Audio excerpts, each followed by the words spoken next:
Alô, comunidade, eu sou o Rodrigo Viana e esse é o ICL Urgente, sempre às 5 horas da tarde, com as principais notícias do Brasil e do mundo.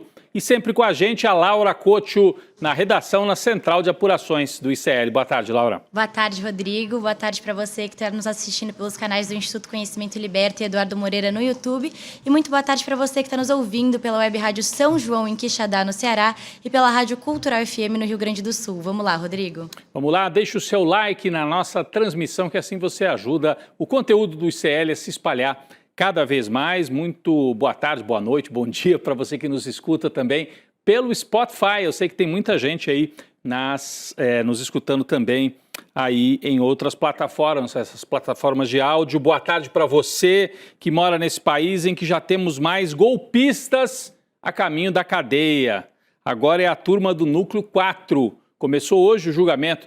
A gente já teve a condenação do Núcleo 1, o núcleo crucial do Bolsonaro, dos generais, e hoje começou o julgamento da turma que ajudou a espalhar fake news. A Procuradoria pediu a condenação de todo mundo, os advogados já falaram. Daqui a pouco vamos trazer mais informações sobre isso. São os amigos do Jair também a caminho da condenação e da cadeia. Já já, esse será um dos nossos destaques.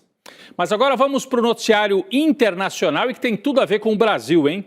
O encontro entre Brasil e Estados Unidos para negociar o tarifaço. Olha esta manchete que está aí na tela. O ministro das Relações Exteriores do Brasil, Mauro Vieira, já está em Washington para se reunir nas próximas horas ou nos próximos dias com o secretário de Estado dos Estados Unidos, o Marco Rubio. Então esse é o Mauro Vieira e esse é o Rubio.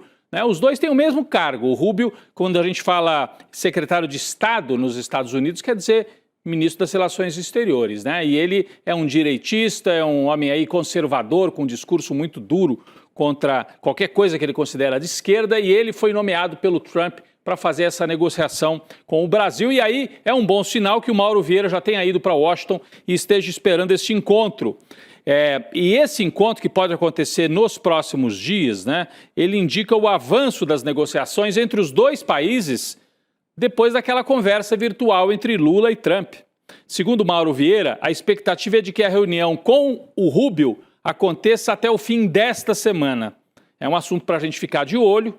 Esse encontro entre os dois ministros, o Rubio e o Vieira, vai definir se teremos ou não uma reunião presidencial, aí sim, entre Lula e Donald Trump. Vamos aguardar, são sinais positivos caminhando de que o tarifaço pode ser diminuído, reduzido, Pode haver, eu não diria que todas as tarifas serão tiradas, mas redução naquele tarifaço baixado pelo Donald Trump. Ainda no noticiário internacional, agora o Oriente Médio. Impasse na faixa de Gaza. O grupo Hamas só devolveu até agora 4 dos 28 corpos de israelenses que foram mortos no conflito e que estavam como reféns também, do grupo Hamas. Com isso, com o cessar-fogo, tinha ficado decidido que o Hamas deveria libertar todos os reféns restantes, os vivos, e devolver todos os corpos daqueles que foram mortos, dos israelenses, E isso deveria acontecer num prazo de 72 horas depois do anúncio do cessar-fogo, ou seja, a data era hoje. Esse episódio, o fato do Hamas só ter devolvido 4 dos 28 corpos que estavam prometidos, isso pode paralisar o avanço do acordo de paz entre Israel e Palestina. Enquanto eu falo, você tem aqui no telão imagens emocionantes de reféns libertados, de famílias que se reencontram, mas tem também esta pressão por parte de Israel, onde estão os corpos dos reféns. A Laura Couto tem mais detalhes sobre isso. Rodrigo, essa notícia é o primeiro abalo no acordo de cessar-fogo em Gaza. O Fórum Israelense de Reféns e Famílias Desaparecidas disse que ficou chocado e consternado com a notícia de que apenas 4 corpos seriam devolvidos. Mas essa demora já era esperada. O Hamas já havia informado antes que não tinha localização exata de todos os corpos dos reféns mortos, que são vítimas de uma guerra que dura mais de 2 anos, Rodrigo? E hoje o ministro da Defesa israelense afirmou que a demora na entrega configura uma violação, mesmo com a sinalização do Comitê Internacional da Cruz Vermelha de que o processo deve demorar algumas semanas. E em nota à imprensa, a Cruz Vermelha afirmou que está garantindo que o transporte ocorra em condições dignas com a disponibilização de veículos refrigerados. Mas ressaltou que isso é um desafio ainda maior do que libertar pessoas vivas, Rodrigo. É isso, você imagina um território que foi bombardeado em meio a destroços, né? Os reféns que estavam vivos estavam localizados em pontos muito bem organizados aí pelo Hamas, já foram devolvidos. Agora os corpos, infelizmente os corpos dos israelenses estavam espalhados em túneis, em locais de difícil acesso e o Hamas não tem mobilidade suficiente para recolher todos esses corpos. É essa a justificativa, mas diz que vai fazer essa devolução ao longo das próximas semanas. Bom, em resposta a esse fato, né, de que só foram devolvidos alguns dos corpos, e o que seria uma quebra de acordo, Israel decidiu limitar a entrada de ajuda humanitária em Gaza, como se eles precisassem de uma desculpa para fazer isso. Estavam fazendo desde o começo do massacre aí, né? Estavam limitando a entrada de comida e de remédios. Mas agora, com a justificativa de que não devolveram rapidamente os corpos. O governo israelense vai permitir a entrada de apenas 300 caminhões lá na faixa de Gaza, metade do número previamente acordado. Aí, depois dessa pressão, o Hamas afirmou que vai entregar mais 4 corpos ainda na noite desta terça-feira. É mórbido demais, é terrível, mas muito mais do que essa notícia, que é terrível para as famílias. Terrível é saber que 70 mil pessoas foram assassinadas por Israel e o território foi transformado num monte de escombros. É tudo terrível, na verdade. É tudo terrível. Bom, o cessar-fogo não acabou com a matança ainda, hein, dos palestinos. Hoje, soldados israelenses assassinaram 5 palestinos no bairro de Shejaia, na cidade de Gaza. Está a manchete aqui na tela. 5 palestinos mortos pelas forças, israelenses em Gaza. Bom, as forças de Israel confirmaram essas mortes, alegando que os suspeitos, conhece essa no Brasil? A polícia vira e mexe e fala, matamos, mas eram suspeitos. Então, para os israelenses, qualquer palestino é suspeito e toma tiro. Bom, as forças de Israel confirmaram as mortes, alegando que os suspeitos se aproximaram demais da linha de recuo, onde as tropas de Israel estavam posicionadas nesta primeira fase do acordo de paz. Além disso, segundo a rede de TV Al Jazeera, um grupo de palestinos ficou ferido por fogo dos soldados israelenses na área de Halawa, em Jabalia, uma outra localidade ali na faixa de Gaza. Ou seja, a brutalidade não acabou, é brutal que os corpos não sejam devolvidos e é brutal que o exército israelense, de forma covarde, siga matando civis em pleno cessar-fogo na faixa de Gaza. Bom, vamos voltar para o acordo de paz. A recuperação e a reconstrução de Gaza pode custar ao menos 70 bilhões de dólares. É isso mesmo, Laura? Ajuda a gente a entender o que significa isso em reais, né? O tamanho desta reconstrução lá na faixa de Gaza. Pois é, Rodrigo, aparentemente custa caro reconstruir uma região inteira onde vivem mais de 2 milhões de palestinos, né? Mas esse montante de 70 bilhões de dólares, é aproximadamente 382 bilhões de reais, foi levantado pela Organização das Nações Unidas, a ONU, que divulgou um relatório hoje estimando o valor da reconstrução. Ainda que o dinheiro seja levantado, Rodrigo, o processo dessa reconstrução pode demorar décadas. Afinal, a faixa de Gaza está completamente devastada depois de 2 anos de matança e bombardeios, né? E só pra gente ter uma noção, Rodrigo, o conflito gerou cerca de 55 milhões de toneladas de entulho, o que equivale a 13 vezes o número das pirâmides de Gizé no Egito, Rodrigo. E segundo a ONU, diversos países árabes, países europeus, o Canadá e os Estados Unidos sinalizaram disposição para contribuir com esse financiamento. Mas o Trump não citou Israel entre as nações que se envolveriam nessa empreitada aí de reconstruir Gaza, Rodrigo. Enquanto você falava, a gente assistia algumas imagens desses montes de entulho em que foram transformados os prédios lá na faixa de Gaza. Vou até virar para cá e a gente tem os montes de entulho e tem Gaza como era antes, né? A gente tem que lembrar que é uma região à beira-mar ali no Mediterrâneo. Enquanto a Laura falava, passavam algumas imagens do que era a faixa de Gaza antes dessa destruição, dessa tentativa de extermínio, de tornar a vida inviável para os palestinos, essa tentativa promovida pelo Estado fora da lei, que é o Estado conduzido por Benjamin Netanyahu. Bem, nós vamos seguir acompanhando os desdobramentos, vamos seguir acompanhando esse drama da devolução dos corpos e também as mortes que Israel ainda continua promovendo com essa matança lá na faixa de Gaza, torcendo para que isso não impeça o avanço do cessar-fogo. Vamos lá. Vamos voltar aqui para o noticiário brasileiro.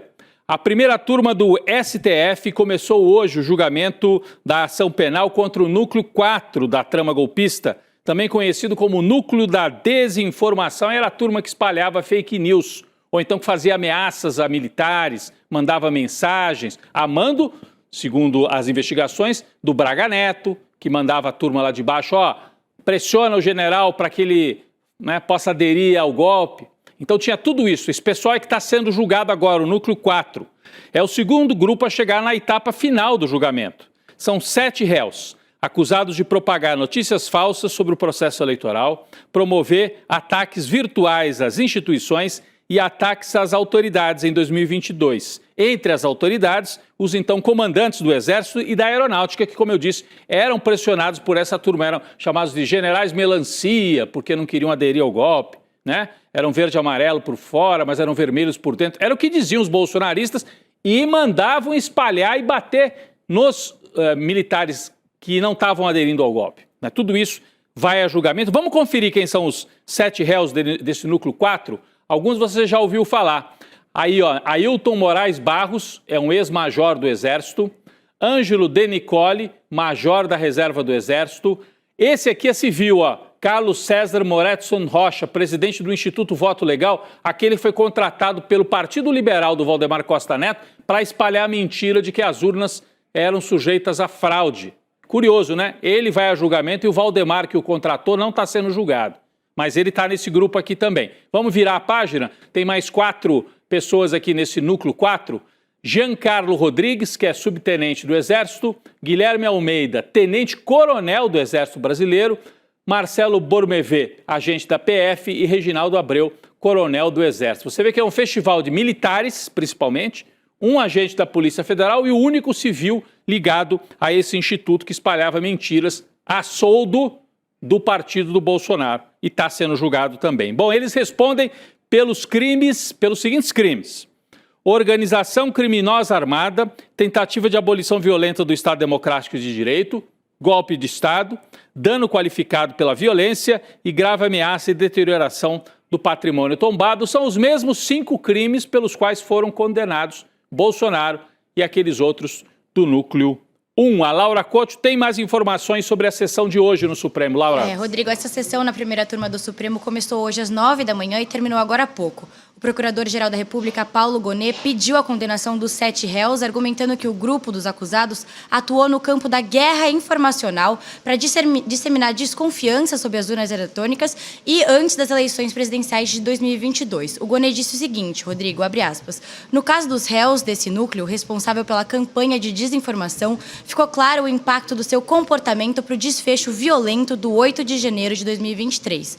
A sessão de hoje, Rodrigo, ainda contou com a leitura do parecer do relator, o ministro Alexandre de Moraes. E como destaque, eu trouxe uma fala dele, ele disse o seguinte, abre aspas, os réus propagaram sistematicamente notícias falsas sobre o processo eleitoral e realizaram ataques virtuais às instituições e também a autoridades que ameaçavam os interesses da organização criminosa. Rodrigo, a sessão agora vai ser retomada só na terça-feira da próxima semana, dia 21 de outubro, já com os votos dos ministros.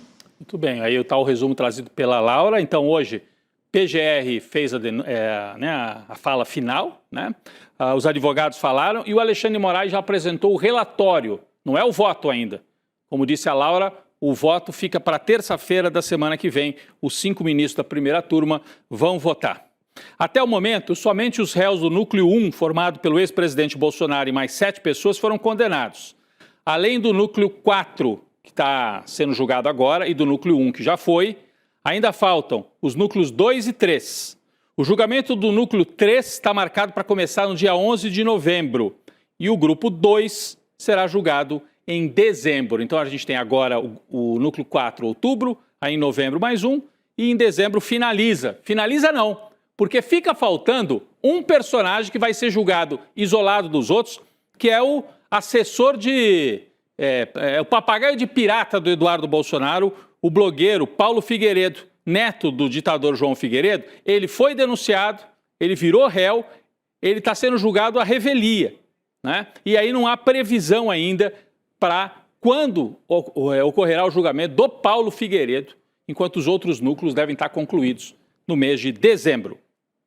Pessoal, ainda em Brasília, mas saindo do Judiciário e atravessando ali a Praça dos Três Poderes, vamos falar sobre a reação do governo Lula a esta derrubada da medida provisória ocorrida na semana passada com votos do Centrão. Então o Lula está mandando ir para cima do Centrão. O governo diz que dessa vez não vai perdoar os infiéis, né? Já teve tanto acordo com o Centrão, mas parece que dessa vez estão indo mesmo para as demissões, hein? O Lula mandou fazer a lista de quem tem cargo no governo e começou as demissões. Até agora, 380 filiados a partidos do Centrão que tinham cargos na esplanada foram exonerados.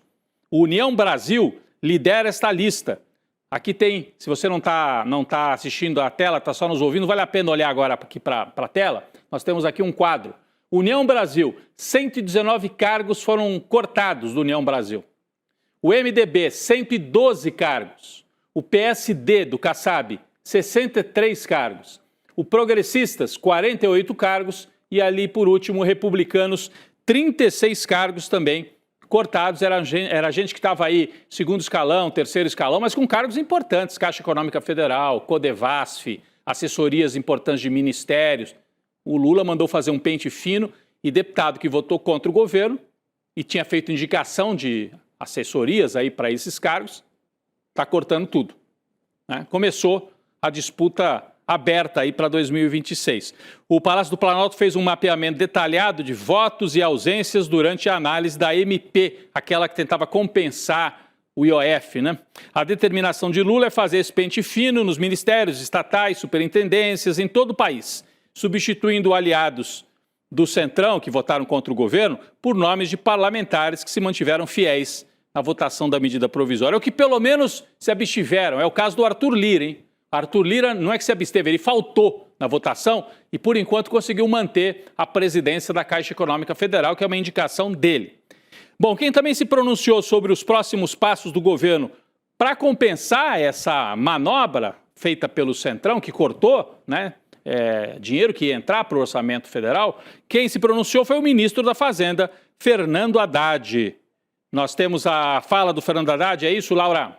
O ministro da Fazenda, Fernando Haddad, diz que o governo está avaliando todos os cenários possíveis para equilibrar as contas de 2026. Em entrevista coletiva, o Haddad afirmou que a decisão de preservar ou não o orçamento do ano que vem vai depender da decisão do presidente Lula. E tem mais, Rodrigo, ao ser perguntado sobre os cortes de 7 bilhões de reais em emendas parlamentares como uma das possibilidades para equilibrar aí o orçamento do ano que vem, o ministro Fernando Haddad respondeu que pode haver um corte ainda maior do que os 7 bilhões, Rodrigo. Esse é o grande medo, né? O grande medo da turma do Centrão é cortar emenda parlamentar, porque são as emendas que dão aquela engraxada, sabe como é que é? Ajudam a manter ajuda os deputados a manter os seus mandatos, né? As emendas vão lá para a base e com isso os prefeitos apoiam e aí eles conseguem os votos para manter esta máquina da direita funcionando no Congresso Nacional. Bom, mesmo com o governo federal batendo no peito e dizendo que está cortando tal, e os infiéis perdendo cargos, alguns aliados do ex-presidente Bolsonaro consideram que essas exonerações podem até ser algo positivo para a extrema-direita. Por quê? A avaliação é que esses partidos do Centrão, como União Brasil e o PP, podem se irritar com o governo, com esses cortes aí de cargos, e acabar estreitando ainda mais os laços com o Bolsonaro. Mas essa turma já está no barco do Bolsonaro, não vai fazer diferença. É a minha impressão. Eles já estão, e até esse voto deles é o maior sinal de que eles já estão embarcados com a candidatura da extrema-direita, né? A expectativa dos líderes bolsonaristas é aproveitar esse momento de reorganização da base governista no Congresso para impor novas derrotas ao Palácio do Planalto e, quem sabe, com isso, aprovar até a anistia do Bolsonaro. Essa aí vai ser mais difícil, hein? Podem até tentar aprovar na Câmara, é pouco provável, mas se passar na Câmara não passa no Senado. A anistia está com um caminho travado no Congresso. Falando nisso, gente, falando no projeto da lei de anistia, vocês sabem que aquela ideia agora que está em voga é a do Paulinho da Força, que é esse que está aqui no telão, né? Em vez de uma anistia aberta, fazer uma dosimetria, diminuir as penas para o Jair Bolsonaro, para ver se com isso ele fica menos tempo na cadeia.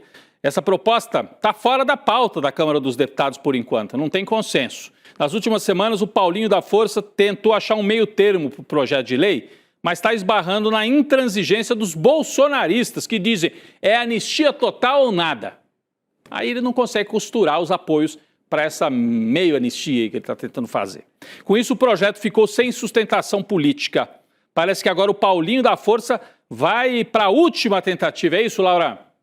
Essas semanas de negociações e reuniões de bastidores não foram suficientes para o deputado Paulinho da Força chegar num consenso em relação ao projeto de lei da anistia, que agora a gente chama de dosimetria, né? Mas hoje o relator vai apostar numa última tentativa e vai apresentar o texto final para os líderes partidários para, quem sabe, viabilizar a votação até o fim do ano que vem. Essa nova proposta, reformulada, propõe diferenciar os participantes dos atos golpistas entre influenciáveis, que teriam participado de forma mais passiva, e organizadores e financiadores, que por sua vez não teriam direito à redução da pena. O Paulinho da Força acredita que essa proposta não configura anistia nem interferência no judiciário. Mas, caso ele não consiga apoio até o fim da semana, o projeto deve ser engavetado e, consequentemente, perder espaço aí na agenda política, que vai ficar tomada pelas disputas eleitorais do ano que vem, Rodrigo. Pois é, a gente acabou de falar, né? Assim, ainda nem terminou, Laura, o julgamento dos núcleos, né? Aliás, o Bolsonaro ainda nem fez os últimos recursos, ele está condenado. Mas ainda falta o acórdão ser publicado, ele vai fazer os tais dos embargos de declaração, os outros núcleos ainda estão sendo julgados e os caras estão querendo arrumar uma anistia totalmente fora de hora. As pesquisas mostram que 2/3 dos brasileiros, ou talvez até um pouco mais, estão contra esse projeto de anistia. Os bolsonaristas se desgastam insistindo nisso e o Paulinho da Força tenta achar um meio termo que também não está saindo do lugar. É muito provável que a gente termine o ano e isso vai ser bom para o Brasil, sem essa anistia e sem nenhuma dosimetria também, como diz lá o Paulinho da Força. Mas ainda falando no Supremo Tribunal Federal, o ministro Luiz Roberto Barroso formalizou o pedido de aposentadoria antecipada da Corte. A saída oficial foi marcada para o próximo sábado, dia 18. Então ele formalizou hoje, ele já tinha avisado que faria, mas formalizou o pedido, só fica no Supremo até sábado, dia 18. Que pressa, hein, Barroso? Está com pressa para ver se não cai naquelas sanções dos Estados Unidos, se pode frequentar lá o apartamento da família, né? Acho que ele tem apartamento lá, o filho tinha emprego em banco lá nos Estados Unidos. Está com pressa o Barroso para cair fora do Supremo. Aos 67 anos, ele poderia permanecer no STF ainda por mais 8, até 2033, quando completaria aí sim os 75 anos de idade, que é a data limite, a idade limite para a aposentadoria compulsória. Antes de deixar o cargo, Barroso deve aproveitar os últimos dias no Supremo para retomar processos que estavam suspensos a seu pedido. Entre eles, a ação que trata da descriminalização do aborto até a 12ª semana de gestação. O ministro também já revelou que, após a aposentadoria, pretende lançar um livro de memórias e se dedicar à vida acadêmica e aos estudos. Enquanto isso, e aí é o mais importante, Lula já está de volta ao Brasil e vai iniciar as conversas para escolher o substituto de Barroso. A gente já falou bastante disso aqui nos últimos dias, mas vamos relembrar.